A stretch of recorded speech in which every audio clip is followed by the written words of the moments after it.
కృష్ణా జిల్లాలో జనసేన టీడీపీ నేతల అరాచకాలపై కొత్త ఎస్పీ కొరడా ఝుళిపించాలని కోరుకుంటున్నట్లు మాజీ మంత్రి పేర్ని నాని తెలిపారు.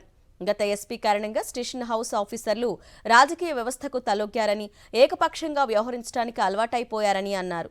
గాడి తప్పిన పోలీసులను కొత్త ఎస్పీ గాడిలో పెట్టాలన్నారు. స్టేషన్ ఆఫీసర్లు పేకాటను నడిపిస్తున్నారని పేర్కొన్నారు. 360 రోజులు సెక్షన్ 30 పెట్టి అనేది ధర్మమేనా అనేది డీజీపీ హోంమంత్రి విజ్ఞతకే వదిలేస్తున్నట్లు తెలిపారు. ప్రతిపక్షాల గొంతు నొక్కటం కోసం ప్రతిపక్షాలని ప్రభుత్వం యొక్క చెడు కార్యక్రమాలని చేసేటువంటి చెడు పనుల్ని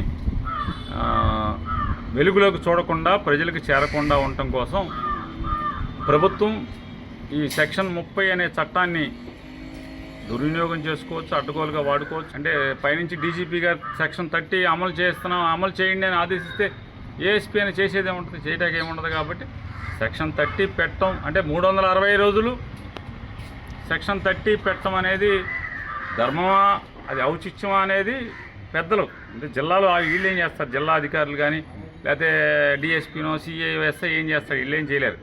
అంటే డీజీపీ గారికి హోమ్ మినిస్టర్ గారికి అది ఔచిత్యమా లేకపోతే అది ధర్మమా, ప్రభుత్వాన్ని నడిపే విధానమా అనేది వాళ్ళ విజ్ఞతకు వదిలేస్తున్నాం.